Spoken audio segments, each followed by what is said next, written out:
Salut les mutants, c'est John Coffey de la Marvel Team, donc bienvenue pour cette nouvelle vidéo. Donc aujourd'hui, on va parler un peu de l'évolution physique de Son Goku. Oui, est-ce que c'est possible naturellement? Moi, je pense que la question se pose. Pourquoi? Déjà parce que beaucoup de gens, dont moi, hein, quand on était plus jeune, il nous a motivés quelque part. Moi, comme je vous ai dit, c'est Dragon Ball Z, Son Goku, son Gap, qui m'a motivé à faire de la muscu, à me dire putain, être balèze, c'est classe. Quand t'es balèze, t'es fort. Donc, je pense que beaucoup se sont déjà posé la question, est-ce que je pourrais avoir un physique proche de celui de Goku? Donc, on va essayer d'y répondre. Hein. Donc, voilà, nouveau concept de vidéo. Je révolutionne le game. Manga Warcode, j'ai envie de dire, j'arrive quelque part. Donc, voilà, on like, on partage, on s'abonne. Et voilà, si ça vous plaît, on fera sur d'autres personnages, soit de One Piece, ou de je sais pas qui, ou de DBZ, d'autres personnes. Bref, on verra, liker, partager. Donc, la première question que certaines personnes peuvent se poser, c'est peut-on réellement se comparer à des personnages de manga, de fiction, etc., notamment voilà, de bande dessinée, de dessin, etc. Bah, la réponse, c'est oui, hein, notamment quand voilà, l'auteur utilise des personnages qui anatomiquement sont humains, c'est-à-dire avec des fois on peut avoir des personnages un peu caricaturales, des proportions abusées, comme parfois on peut avoir des dessins beaucoup plus réalistes, comme je sais pas, je pense à GTO d'un point de vue physique, il y a un certain réalisme dans les physiques. Dans Dragon Ball Z, on est un peu dans la caricature parfois, mais ça reste des physiques, voilà, anatomiquement. Tu dis, pourquoi pas? Voilà, on peut voir comment s'approcher de ce genre de physique. Il faut savoir aussi que les auteurs de bande dessinée, hein, généralement, quand ils vont dessiner des personnages, notamment des personnages musclés et tout ça, ils se servent aussi souvent de personnages, de modèles humains, de modèles réels plutôt, qui vont abuser, caricaturer, etc., etc. Donc oui, ça tient debout, hein. Je tenais aussi à prévenir que là, pour juger l'évolution de Son Goku, et voir si son physique reste atteignable, je vais me baser sur les dessins du manga de Akira Toriyama. Pourquoi? Parce que dans l'animé, ils ont tendance des fois à abuser des fois les physiques ou à les rendre au contraire plus maigrichons selon le réalisateur du moment. Alors que dans le manga, c'est l'auteur. Donc on sait l'auteur, les proportions qu'il a voulu donner à son personnage et qu'il va pouvoir garder ou faire évoluer selon son envie. Donc voilà pourquoi, pour juger, je suis obligé de me fixer sur le manga papier d'Akira Toriyama. Bon, je vais peut-être parler un peu de DBS, ça me fait chier parce que quelque part, les gens après vont dire bah c'est canon alors, bah tu valides DBS donc c'est de la merde. Bon, bref, je vais peut-être en parler un peu parce qu'il y a un truc pertinent peut-être à sortir là-dessus, mais bref, on verra à la fin. Allez, on continue. Ah oui, on va aussi regarder les petites particularités morphologiques de Son Goku. On peut voir que Toriyama lui a donné un petit buste. Son buste est assez court pour des jambes assez longues, hein. Des bras qui sont sont pas très longs, ils sont plutôt normales, des biceps qui ont l'air en tout cas d'être des biceps longs. Autre particularité aussi, il a des pecs assez longs, hein.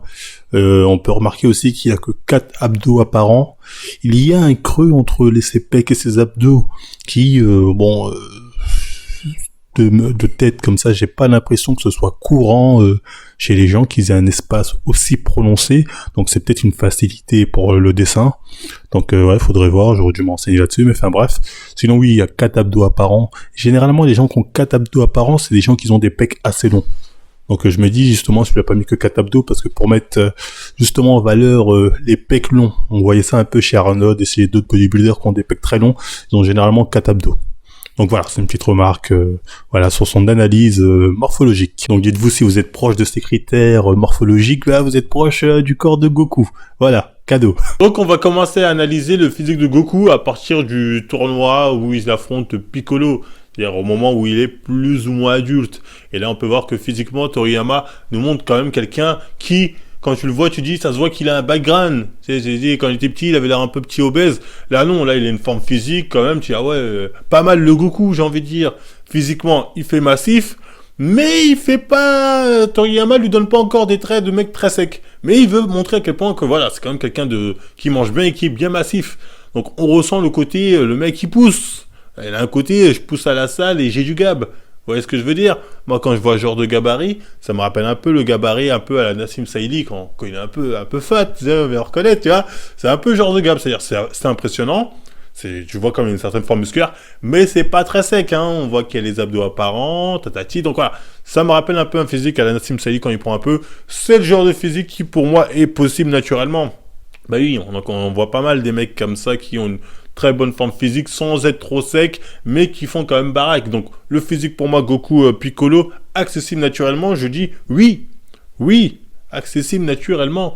Mais voilà, c'est pas un physique non plus super esthétique d'un point de vue bodybuilding, faut être assez clair là-dessus. Au début de l'arc Saiyan, il a à peu près le même gabarit hein, qu'il avait face à Piccolo lorsqu'il rencontre Raditz. Donc là, pas vraiment de choses à dire. Par contre, son physique évolue un peu plus lorsqu'il affronte Vegeta et Raditz. Là, on peut voir sur certains passages que Toriyama détaille un peu plus les traits au niveau des bras. Voilà, de l'avant-bras, il donne un peu plus de détails. Donc, on a l'impression que son cou est un peu séché. Voilà, l'entraînement Sekaio, ça a payé. Donc, t'as l'impression déjà qu'il fait pas forcément plus massif, mais un peu plus sec. Donc, Toriyama, il a le sens du détail déjà, ça j'aime bien. Et ensuite, lorsqu'il se transforme en Kaioken, bon là, c'est n'importe quoi. Là, son physique, il double de volume, il triple de volume. Bon, il y a une volonté de Toriyama de nous montrer qu'à travers ses muscles qui deviennent super gros, il dépasse ses limites. Vous voyez ce que je veux dire? Donc là, forcément, il a un physique c'est du n'importe quoi. Je veux dire, là, c'est un physique de chargé, il n'y a même pas de doute, tu vois. Là, c'est IFBB Pro, tu vois ce que je veux dire. Donc non, le physique Kaioken x4 de Goku qui nous montre lors de l'arc Saiyan face à Vegeta, never ever, les gars, never ever. C'est clairement le physique des bodybuilders quand ils sont en prépa, hein, c'est-à-dire super massif, très sec, mais voilà, on voit que Toriyama lui donne pas aussi des traits de mec super sec, malgré la masse. Mais voilà, c'est les physiques des gros bodybuilders, je pense, quand ils préparent leur petite compète, ils sont quand même assez secs et assez impressionnants pour nous autres Nachi. Même chez les chargés, rares sont ceux qui arrivent à développer une telle masse musculaire, hein. Ça c'est... Surtout quand tu vois que Toriyama, il fait des épaules abusées. Mais enfin bref. Ensuite, passons à Goku de l'arc Namek. Bah, lors de son arrivée à Namek, dès qu'il descend du vaisseau, on voit que Goku déjà a l'air beaucoup plus fin qu'avant. Toriyama le fait dans des traits beaucoup plus fins, il est beaucoup plus tracé, on voit qu'il y a encore plus de détails au niveau des épaules, des bras, donc on peut en déduire que la sèche dans le vaisseau, l'entraînement, pompe, abdos, Bit 2, Goro, on sait qu'on la ref, ça a payé. Ça a payé. Donc après, bon, on le voit pas trop torse nu dans l'arc Frieza, malheureusement, en tout cas pas au début. Donc on peut pas très bien voir ce que donne le reste, mais habillé comme ça, traçage, volume, qu'a l'air de vouloir lui donner Toriyama, ça a l'air de faire un physique génétique golden atteignable naturellement. Franchement, vu comme ça, je me dis, ouais, je suis pas loin, tu vois. Tu mets un bon petit soleil, le bon petit traçage. Donc voilà, j'ai envie d'être optimiste et de me dire que oui, ce physique peut être atteignable naturellement. Génétique golden, certainement. Mais oui, pourquoi pas? Pourquoi pas? Soyons optimistes. Par contre, à partir du moment où il se transforme en Super Saiyan, là, c'est n'importe quoi. Là, il a un gab. Pouf! Toriyama, il a lâché les ballons, c'est un super gabarit, là, c'est-à-dire des épaules en 3D, des pecs de géants. Donc, enfin bref, super gabarit, en Super Saiyan, super méga balèze, même après qu'il redevient normal, c'est n'importe quoi. Donc oui, ça, c'est un gab de chargé, je veux dire, un chargé, il peut espérer ce genre de gab. Moi, quand je vois son gab à ce moment-là, je me dis, Schwarzy, je vois Schwarzy. Ah bon, peut-être que j'abuse un peu, mais bref, voilà, je vois vraiment un panda. Je vois des gaps comme ça, je vois des gaps qui m'impressionnent. Je dis ok, accessible, mais faut être chargé. Nachi comme ça là, jamais. C'est triste, mais jamais les gars. Goku de l'arc Cell. Donc déjà, faut savoir qu'à partir de l'arc Cell, on ne voit plus Son Goku torse nu. On ne le voit plus. Toriyama ne nous le dessine plus torse nu. Voilà, il a décidé que non, le progrès ça suffisait. Donc Toriyama, tu me vexes. C'est très vexant. Mais bon, au début de l'arc, dans sa forme normale, Goku n'a pas l'air super différent de sa forme normale quand il était sur Namek, pour commencer. Une fois en Super Saiyan, aussi, il a l'air moins massif, hein, il fait moins large, j'ai l'impression, que lorsqu'il se transformait face à Freezer sur Namek. Mais vient ensuite le Goku après la salle de l'esprit du temps. Là, je ne comprends plus.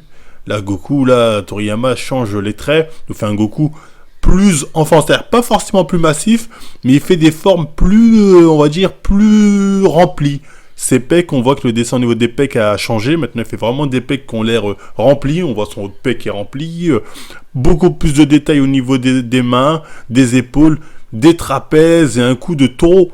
Donc là, j'ai envie de dire, épaules, trapèzes, haut de pec, Qu'est-ce qui s'est passé dans cette foutue salle de l'esprit du temps? Hein, qu'est-ce qui s'est passé, Goku? Surtout quand on sait que dans cette salle, à un moment, il a atteint un niveau, là, ouais, je sais plus comment s'appelle cette transformation, mais bon, là, c'est n'importe quoi. Là, je peux même pas vous dire, ouais, même un bodybuilder, non. Vous avez vu les mollets, ça, c'est bon. Là, il a lâché les ballons de ouf. Mais voilà, pour vous dire que le Goku, en tout cas, d'après la salle de l'esprit du temps, est un Goku qui fait beaucoup plus, massif, enfin il fait beaucoup plus rempli, peut-être moins large qu'avant, mais ça fait un physique de chargé, on va pas se mentir. Encore une fois, on le voit pas torse nu dans cet arc, à part une petite image, mais c'est au loin. Mais si on devait avoir un équivalent de lui torse nu, si on regarde, on se fixe sur l'OAV, sur des OAV, ce serait le Goku du film Broly. Et dans le film Broly, c'est n'importe quoi. Quand il est torse nu à ce niveau-là, c'est n'importe quoi. Donc oui, ce Goku de Namek, enfin le Goku de Face à Cell, c'est un Goku qui a un physique clairement de chargé, on va pas se mentir. Hein. Le Goku de l'arc Boo, bah dans cet arc aussi, hein, Toriyama ne va pas nous le montrer torse nu malheureusement. Donc ça va être un peu compliqué, mais des dessins qu'on peut voir de Toriyama, on peut voir que Goku a l'air de s'être un peu affiné. Les traits musculaires sont moins abusés, plus précis, plus de détails même parfois, mais moins volumineux. On sent que Toriyama veut nous faire montrer à travers là que oui, Goku n'a plus besoin d'être super bodybuildé pour maîtriser le Super Saiyan comme il l'était auparavant lors de l'arc Freezer, etc., etc. Donc quelque part, bon, c'est très bien fait. Goku s'affine un peu, mais reste toujours athlétique et massif. On peut voir que lorsqu'il se transforme en Super Saiyan, notamment Super Saiyan 2 et 3, il prend notamment principalement au niveau du cou et des trapèzes. On voit que là, bim bim, Toriyama accentue le volume à ce niveau-là. Mais du reste du corps, il ne prend pas forcément un super grab, hein, notamment que dans Super Saiyan 3. Donc voilà, Toriyama était vraiment, je pense, dans cette optique de les faire moins bodybuildés, de se dire que oui, ils maîtrisent, ils n'ont plus besoin d'être super balèzes pour se transformer. Maintenant, voilà, ils ont une bonne forme qui est plutôt correcte. Clairement, le physique qu'il a à ce niveau-là, j'ai envie de dire aussi, quand t'as des pecs remplis comme ça, des trapèzes, des super épaules, bon, il n'y a pas le torse nu, donc on peut pas vraiment savoir, mais bon, si je prends, je me dis, bon, ils ont voulu faire comme dans le film Janemba, les gars, c'est très compliqué, très compliqué pour nous d'atteindre ce genre de physique. C'est la vérité, désolé. Donc voilà, le physique de Goku reste quand même atteignable naturellement, du moins à certains niveaux, hein, comme je l'ai dit, et il reste atteignable pour les gens chargés de com. Hein. C'est-à-dire, quand tu es chargé de com, j'ai envie de dire, alors si t'as pas au moins le physique de Goku, qu'est-ce que tu fous? Alors, on va dire, qu'est-ce que tu fous? T'as les moyens de l'avoir, vas-y. Vas-y, go, go, go. Enfin, non, vas-y pas, non, j'ai des conneries. Non, faut pas le faire. Mais voilà, quoi. Je veux dire, si j'avais un truc qui pouvait me motiver à me charger, ce serait ça. C'est, ah ouais, putain, je vais avoir le physique de Goku. Sinon, je vois pas trop l'intérêt. Enfin, à part si on me donne $1 million. Enfin, bref. Oui, j'ai pas parlé du Goku de DB Super, donc bon, on va en parler rapidement. Bah, j'avais lu quelque part que Toriyama avait dit que Goku mesurait 1m75, si je me trompe pas, 74. Pour 63 kilos, un truc comme ça. Je veux dire, de tous les physiques que je vous ai montrés là, c'est impossible qu'avec des telles proportions, il fasse ce poids-là. Je dis, c'est impossible. Donc Toriyama, je pense qu'il n'en avait rien à foutre, on a dû lui casser les couilles. Je crois en plus, c'était en 2009, là, s'il te plaît, dis-nous le poids de Goku. Il dit, c'est ça. Au plus, parce que c'est pas possible. Parce que tu peux pas avoir de telles proportions physiques en étant en PDC plus 7-8. Non. Les seuls moments où ce poids, Goku a pu l'atteindre, c'est au moment de DBS, hein, quand il est en Super Saiyan God tout maigre. Là, oui, là, ça ressemble au gabarit d'un mec en PDC moins 7 ou je sais plus combien. Voilà, là, ok. Mais je veux dire, avant tous les physiques que je vous ai montrés, pour avoir un tel physique, je veux dire, en faisant 1m74, 75, t'es obligé d'être un minimum PDC plus 90, j'ai envie de dire. C'est minimum un gab à la Bazinga, tu vois ce que je veux dire. Voilà, minimum. Sinon, non, t'as pas ce genre de volume musculaire, t'as pas ça. Faut être assez clair là-dessus. Donc, enfin bref, voilà, c'était le petit détail. Donc, DBS, bon, j'insisterai pas là-dessus. Je vais juste revenir là-dessus, sur son physique de Super Saiyan God, qui est le seul physique qui représente peut-être le physique que Toriyama a donné, c'est 1m74, 62 kg, 63 kg, enfin du moins le physique en Super Saiyan God. Et voilà, c'est le seul point après j'ai pas insisté sur le gabarit dans Dragon Ball Super. Toriyama a donné des designs à Toyotaro est obligé de suivre ses designs. On voit que Toriyama là est dans une optique de vraiment leur faire des gabarits de mecs skinny, tracés, limite de marathonien. Donc moi, ce qui a tendance à m'énerver, donc voilà, je vais pas rentrer dedans, il n'y en a plus rien à foutre, voilà, basta. Alors qu'avant, justement, il y avait une cohérence. C'est ça que je kiffais. Avant, dans l'évolution physique de Goku, il y avait une putain de cohérence. Le mec passe de mec un peu prise de masse, un peu fat, il commence à sécher, tac, tac, il prend un peu de volume, hop. En fait, c'est le parcours d'un mec qui passe de Nati à je me charge, à je commence à diminuer les doses, vas-y, j'essaie de garder une forme plus ou moins correcte, et je finis sous le TRT, à 40 ans, je suis toujours méga balèze. À 50, 40 ans, tu vois. Donc, quelque part, il y avait une cohérence. Je me suis dit, ah, peut-être que Toriyama connaît un peu le bodybuilding. Bon, après, à mon avis, soit il a fait ça au pif et c'est un génie, soit il en a plus rien à foutre et du coup, DBS se dit, ah, c'est bon, il a arrêté sa cure, il est malade. Il est devenu un petit gars, il est malade. Ils sont malades. Enfin, bref. Donc, voilà, enfin, moi, c'était tout pour cette évolution physique. Hein, encore une fois, moi, ça a été un plaisir de le faire. Hein, honnêtement, c'est plaisant. J'espère que cette vidéo vous aura plu. Si c'est le cas, on like, on partage, on s'abonne, etc., etc. N'hésitez pas à nous dire en commentaire si vous voulez que je fasse d'autres personnages. Ça peut être, je sais pas, d'autres personnages de Dragon Ball Z. Sangohan, ça peut être intéressant. Des personnages de Baki, je sais pas, de One Piece même, Zoro, de l'Attaque des Titans. Bref, de ce que vous voulez. Dites-moi ça en commentaire. Likez, partagez. Après, si ça plaît, j'en ferai de temps en temps d'autres vidéos, d'autres persos comme ça. Voilà. Je voulais ajouter autre chose avant qu'on se quitte. Oui, j'ai été banni, comme vous le savez. Enfin, banni, mon compte a été suspendu de Twitch. Mes 2 chaînes YouTube sont démonétisées. Du coup, maintenant, je vais faire des lives sur ma chaîne, sur une nouvelle chaîne. Hein, comment ça s'appelle? D-Live. D-Live. Le lien est en description, allez-y. Bon, c'est pas connu, hein, honnêtement. Enfin, c'est le Darknet, là-bas, tu vois. Je suis dans un truc, frère. Je suis tout seul, mais bon. Tellement partout, on me refuse. Ah non, pas toi. J'ai Tipeee, Utip, tout ça. Non, on veut plus de toi. Non, oh, Marvel. C'est n'importe quoi. Du coup, je vais peut-être aussi faire un financement participatif pour ceux qui veulent aider un peu, hein. Parce que maintenant, je ne touche plus l'argent. Quand je fais ces vidéos, malheureusement, c'est du bénévolat. Donc, ça fait plaisir. Attention, moi, je mets pas de pub, hein. Tu vois, comme ces autres youtubeurs qui mettent 10 pubs dans leurs vidéos. Bon, vous pouvez regarder mes vidéos. Je mets pas de pub. Si vous voulez faire des dons, des je sais pas quoi, là, vous pouvez y aller. Vous regardez aller sur D-Live, voilà, me soutenir. Enfin, bref, vous connaissez les bails. Je ne suis pas là pour prendre votre argent à mettre des pubs à gogo. Comme ils font les autres, là. Ils ont même pas honte. Vous avez pas honte. Hein? Il y en a, des fois, ils mettent 2 pubs. Vous avez pas honte? Vous pensez que vos abonnés, c'est des machines à sous? Honte à vous. Moi, je mets pas de pub, moi, j'ai pas besoin de ça. Je plaisante. T'es vraiment qu'un hypocrite. Non, plus sérieusement. Oui, D-Live, c'est un nouveau truc. Bref, c'est... Voilà, cette plateforme, je ne sais pas d'être viré, c'est anglais. Donc, voilà, je ferai des lives sur la chaîne Marvel Fitness Channel petit à petit pour essayer de rameuter les gens vers D-Live. Mais après, on restera sur D-Live parce que c'est un peu le même système que sur Twitch avec les dons, etc. etc.